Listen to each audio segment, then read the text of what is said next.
Ancients, Part 2.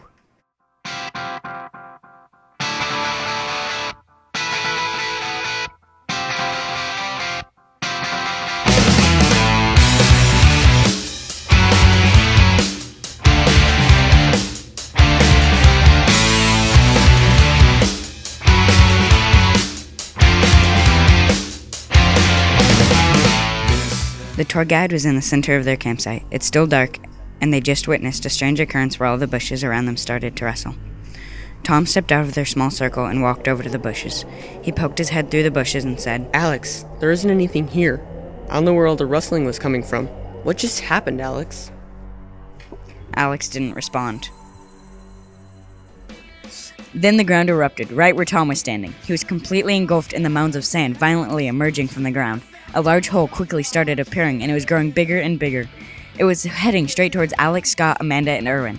All of them started running away. The ground was exploding all around them, and the trees were falling. Erwin could not run fast enough, and he fell straight into the hole. Alex, Scott, and Amanda could hear him yelling as he fell. Amanda tripped over a log that had fallen over. Her ankle looked badly broken, and it was twisted with the foot facing inward. Scott was about to stop and help Amanda, but she was soon swallowed by the hole, screaming in pain. Alex was far ahead because he could run very fast. The hole was catching up to Scott, and he was trying so hard to run faster.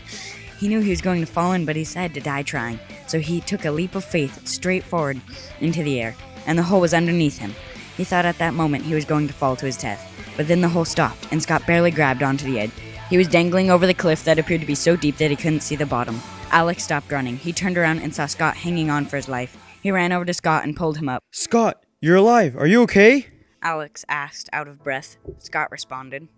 I'm fine, but this wasn't part of the tour, was it? Alex was gasping, but he managed to say, This was not part of the tour. I don't even know what's happening. Where are the others? Scott paused for a moment. He looked at the ground and said, They're dead. There's no way they could have made it. The hole was fast and they weren't fast enough. Alex looked glum. That's a shame. I really like those guys. And that was the last sentence before a staircase appeared that led down into the hole. Scott was the first to speak. There is definitely something going on here. I know this might be suicide, but I want to climb down that staircase. Alex looked at him. That is suicide. That hole just tried to kill us. We can't even see the bottom of that hole. But I want to see what's down there too. Alex and Scott walked over to the top of the spiral staircase. Alex started climbing down and Scott followed. The staircase was long and it looked very old. The steps were made of stone and there was no railing. One wrong step and Scott and or Alex could fall to their death. They reached the bottom, but as soon as Alex stepped on the ground, 5 torches came to life. The torches lit up the room. It was huge, but there was only a throne sitting in the middle of the room, surrounded by a lit up square on the ground. Behind the throne was a marble statue of a man holding a golden longsword. The room was beautifully decorated, and they could see small crystals on the ceiling. The ground was stone, a silver stone that neither of them had ever seen before. Alex and Scott walked towards the bronze throne. The closer they got, the more they realized that the throne had changed from bronze to silver to gold in a matter of seconds. This was a marvelously decorated throne. Scott stepped towards the lighted up square on the ground and knelt in front of it. This square around this throne is different. The part that's lighting up is just a hole in the ground. I wonder where the light is coming from. Scott thought out loud. Alex responded. We probably shouldn't be here. Maybe we should go back and tell somebody what we found. This could be a great discovery. Alex was interrupted by a deep voice. Ye who dare trespass on sacred ground shall be punished. Scott yelled out. Who's there? The voice continued talking. You will be sacrificed to me the day after tomorrow by the decree of Censor. Scott screamed back. I don't understand. Who are you? It has been done. Do not resist or harm will be done before the sacrifice unto thee. Replied the voice. Alex and Scott frantically searched around for the voice, but then a gust of wind pushed them directly into the wall. Both of them felt the stone-cold wall before they fell unconscious. Alex woke up staring at a brown tarp. He was dizzy, and when he started to move, his head ached with pain. He looked over to his right and saw a brick wall. He looked over to his left and saw a brick wall. He was in a room with only 2 windows and a brown tarp for a ceiling. Scott was lying down next to him, still unconscious. Then he saw the wall move in front of him to create a door. He heard a boy scream, but he didn't understand what he said. Then a young boy with a white robe on came into the room. He walked over to Alex and touched him on the stomach and the forehead. He said a couple of words, which Alex again did not understand, and then the pain in his body went away. Alex looked at the boy and thanked him. Then the boy gave him a confused look. You speak English, yeah? Yeah, I guess I do. Alex replied. Your friend's not awake. I will wake him. He walked over to him and touched his chest with his right hand. Scott woke up immediately. What happened? Who are you? Calm down, Scott. He's helping us, and I still have no idea what happened. You mean you don't know where you are? You're in the lands of the ancients. Alex and Scott shot a look at each other. What? You are in the land where we worship Mithras, and where the land is one. What the heck? Who's Mithras? What year is it? What's going on? Please, calm down. Mithras is our god, our evil god. He controls over us, and the villagers are his everlasting servants. And I don't know what this year you speak of. Mithras, your god? He is evil? I need to speak to someone in charge of this place. I have no idea what the heck is going on. Alex and Scott were now wide awake and sitting upright.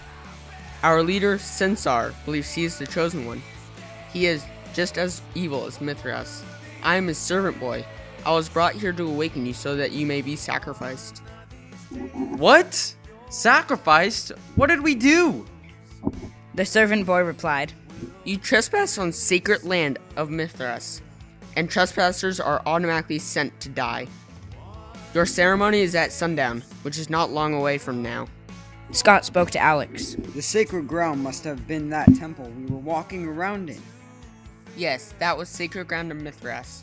Now my orders are to get you out of the tower for the sacrificial ceremony. The servant boy was starting to get up when Alex interjected. Wait, we can't get out of this? Escape? Anything?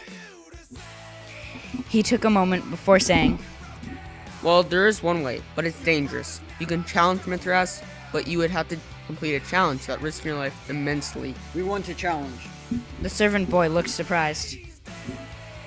You have to say, I challenge Mithras, before you are sacrificed. Alex and Scott looked at each other and said, yes, we will do this. Alex and Scott were both escorted out of the building, and they saw a large crowd of people staring at them strangely. They were all silent, and they were all of them to see the sacrifice. Then Alex and Scott saw the Tower of Ramsey standing before them. On top of the tower was an executioner with a scythe. They continued walking, the crowd still gawking at their appearance. Alex and Scott were climbing the stairs of the tower.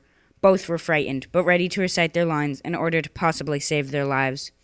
They arrived at the top, and the executioner walked towards them. Then Scott said, Wait. We challenge Mithras!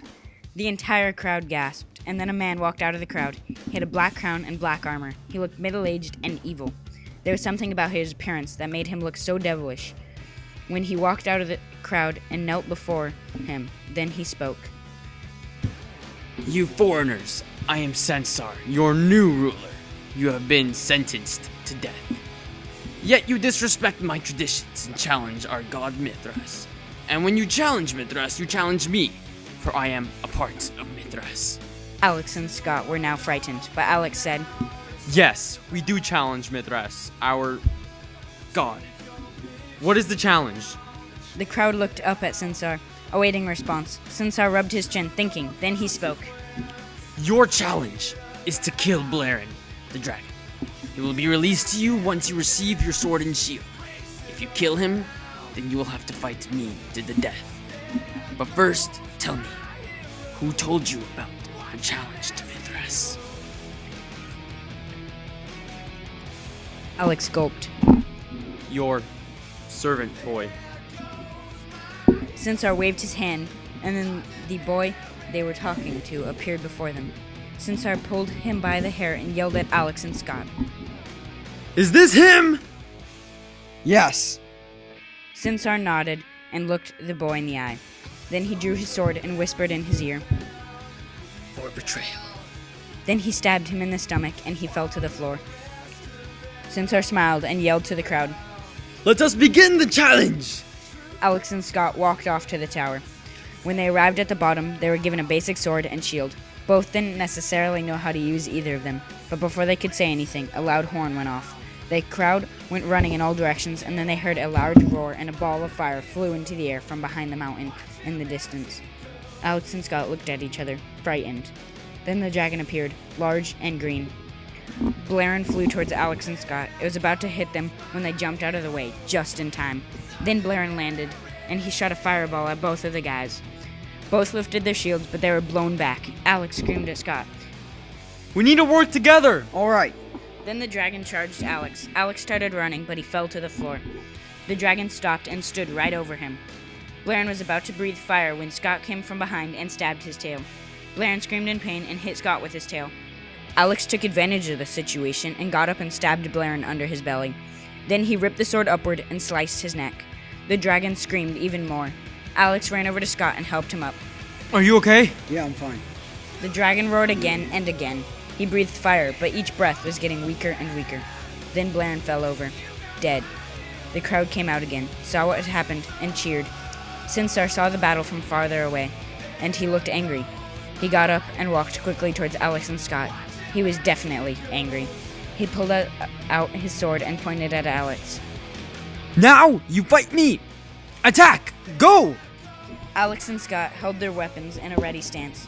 Scott thrust his sword and Censar deflected it easily. Alex attacked as well and Censar countered it, which then cut Alex's arm. He flinched in pain. Scott attacked multiple times. Each blow Censar was deflecting. Then he attacked and Scott raised his shield and blocked the swipe. Alex came back and hit Censar with his shield in the face. Censar's lip was bleeding. He was now furious, and he took his revenge on hitting Scott over and over again, harder and harder. Scott fell over and dropped his sword and shield. He was defenseless. Censar lifted his sword for the easy kill, but then Alex jumped in front of him, and he took the stab. The sword was impaled through him, and Scott was shocked. Alex's body slid off the sword and fell to the ground, lifeless. Scott grabbed Alex's sword and quickly arose. He swung his sword over and over again. Censar was not prepared for the attacks. Then Scott hit Censar, his eyes widening. The same moment with Scott, and Censar fell over, dead. Then the crowd cheered and ran to Scott. He fell on his knees over Alex, and a tear strolled down his face. The crowd was happy. They were free. They were excited. And they all stood around Scott and Alex's dead body.